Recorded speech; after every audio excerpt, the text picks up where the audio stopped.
Ladies and gentlemen, welcome back to the channel. You just got earnings from Apple, Google, Amazon, Ford, and it's not good.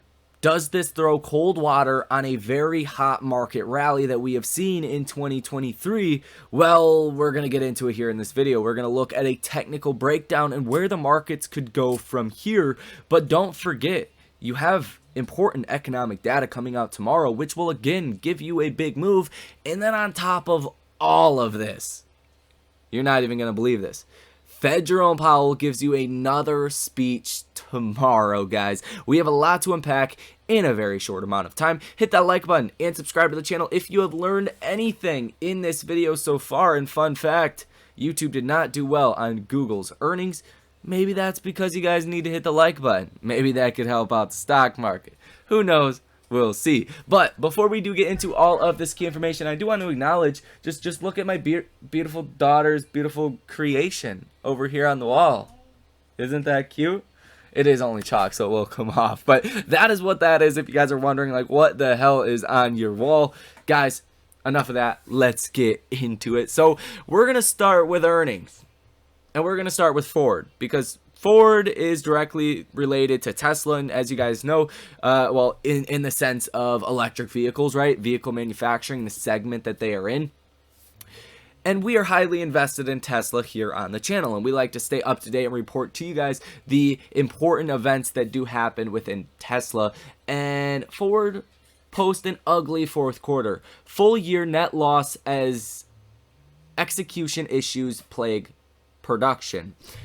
Ford Motor reported an ugly fourth quarter and a full year net loss. The automaker cited, quote, execution issues that plagued vehicle production. It fell short of expected sales by 100,000 units. The company is looking to cut additional costs this year and is not ruling out additional layoffs. And the big story with Ford and with GM as well is, how are they going to make a profitable electric vehicle? Because all of them want to scale up their production rates. They want to get their margins higher, because technically for every vehicle GM and Ford produced that is an electric vehicle, they're losing money. So they don't have room to cut prices. I mean, they just don't. So that's where Tesla can actually benefit from when Ford and GM do bad. I know it kind of sounds sinister, right?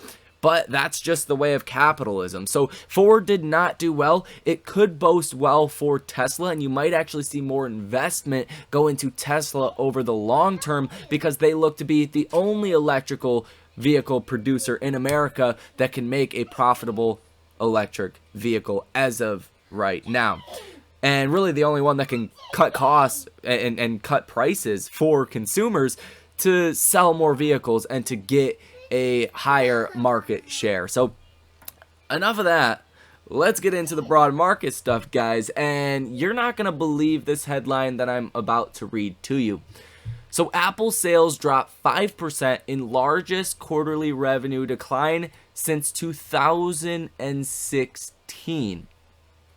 That's a long time. That's 7 years that Apple has basically been having better and better numbers. Like literally every quarter has been better and better for what, 7 years times 4? What is that? 28 quarters now. They have not seen a revenue drop the way that we are seeing it currently. And really, when you break down Apple's numbers, they're all terrible. Like, there's not really a saving grace here. The EPS was $1.88 versus $1.94 estimated, down 10.9% year over year. Revenue of $117.15 billion versus $121.10 billion expected. So they missed on revenue alone by about $4 billion. That is down 5.49% year over year.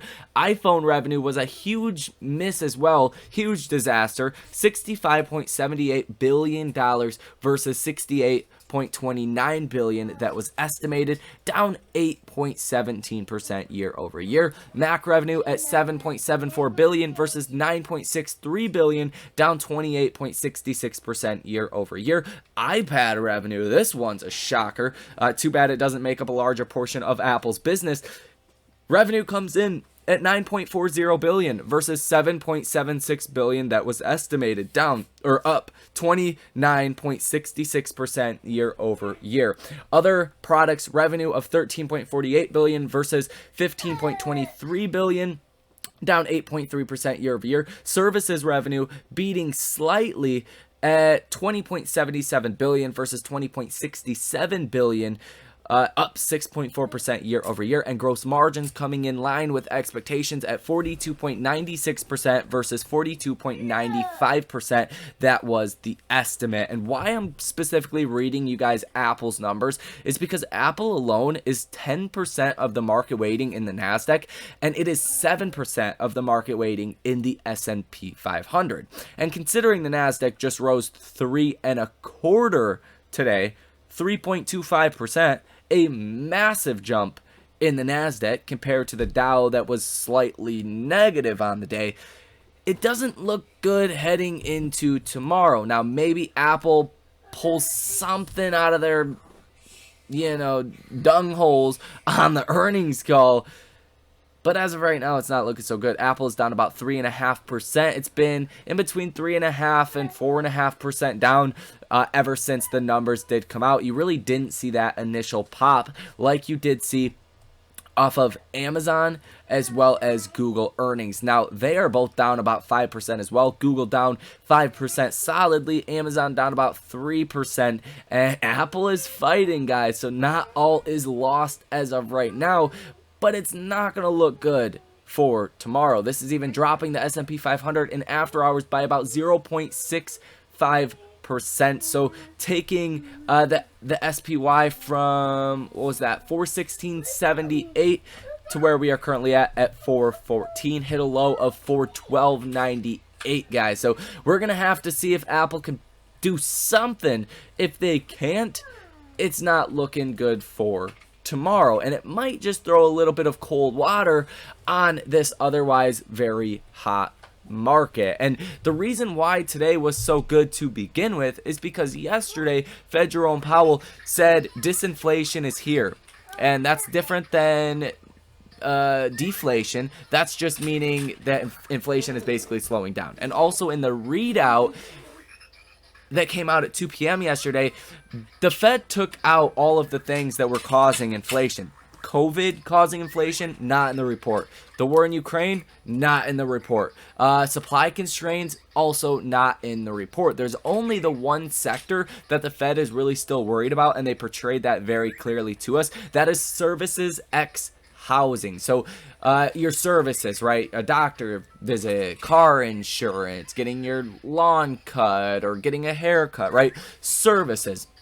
And that is still running very, very high and is not really showing signs of coming down. So that's the one area of concern that the Fed does have. But other than that, I mean, this was the most dovish Fed Jerome Powell that we have ever seen. The Fed had many chances throughout that press conference to knock the markets down, and they did not take the opportunity to do that, which does mean that maybe the bond market is correct and a pause is coming, and then a cut is coming not too far in the distant future. So there is that. Apple does look like it is fighting to come back here in after hours as the earnings call has just started.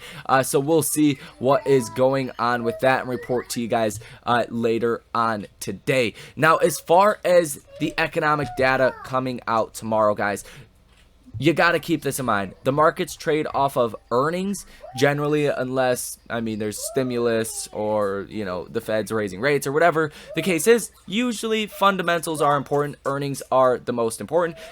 But then you have the economic data. So coming out tomorrow at 8:30 in the morning, you have the unemployment rate for January expected to come out at 3.6%. The previous month's reading was 3.5%. So you did see unemployment fall 0.2% last month. You're expecting it to tick up 0.1%. And I do think if the unemployment rate goes up a little bit, it's not going to be a terrible thing. If it jumps way higher, that might show the economy is softening a lot quicker than people are expecting. You also get the non-farm payrolls report at 8:30 in the morning as well. You're expecting 190,000 jobs. Last month was 223,000. I think this is something that could spook the markets a little bit more. If it comes in at like 50,000 jobs or even negative, and you're expecting 190, which I think it's a possibility that it does. January, you're out of the holiday shopping season, and a lot of people were cutting costs in January. If you see that number come down in a huge way, it's probably not going to be a good thing, because keep in mind, guys, bad news is bad news for the stock market now. This is not 2022 where bad news was good news for the markets. No, bad news is bad news, good news is good news pertaining to the economy. So if we get a bad payroll report tomorrow, it's very much likely to be bad for the markets. Now, you're also going to get at 10 o'clock in the morning tomorrow, ISM non-manufacturing PMI. This is just the number. We're expecting this to come pretty much about 1 point higher than last month, so you are expecting a little bit of a tick up there, but usually the PMIs don't really give us a move in the markets, considering you had Fed Jerome Powell this week, you just had the big dogs that reported earnings, and you're going to get the unemployment rate and the non-farm payrolls. I think the ISM non-manufacturing PMI is a little bit of a back burner at this point. Now, you are going to get Fed Jerome Powell. I believe he speaks in the morning, so you might actually wake up to that and see a reaction in the markets. If he realizes, hey, I should have pushed the markets down off of my speech, but I did not, that's always a possibility, and that's something to look out for. But if not, if he's dovish on the speech tomorrow as well, that's going to be a very positive thing for the markets, and it might just outweigh some of these negative earnings, guys. So there is all of that information as far as what you are seeing from the actual flows here today on Tesla. The $200 strike, and I want to point out Tesla here because this is just huge. The $200 strike as far as calls, seen 554,000 options placed on the day, and that is versus 36,000 puts that were placed on the day as well at the $200 strike. So all of the options that I am looking at right now, especially, you know, from that $150 to $200 level on the puts and the call side, I mean, you're very much skewed to the call side on all of this. The calls total volume on the day was 2.69 million. The puts total volume was 1.44 million. So you are seeing a lot more calls being placed on the markets than puts, at least with Tesla stock. If you take a look at the S&P 500 for the day, total call volume of 5.15 million. So 5 million basically calls that were placed on the markets, and about 6.5 million puts that were placed on the markets. And you are seeing a lot of call activity at the 415 strike, but if you look at like the 420 put, you're seeing a lot of bearish activity, and if you do go further down, you're seeing a little bit more bearish activity for all of these strikes. But there can be a push to that 415 level, in which we did see today, and you did get rejected at that in after hours, guys. So Apple is starting to rip back up. They might actually save the day here, so we'll have to see. It's going to get very exciting by the time we open trading tomorrow. Oh boy. Oh boy, is it going to be exciting, guys. Thank you for watching. Hit that like button and subscribe to the channel if you have not already. I do apologize for my daughter in the background going absolutely crazy. This kid will not take a nap for the life of me. But that is all. Thank you for watching, and I will see you in the next one.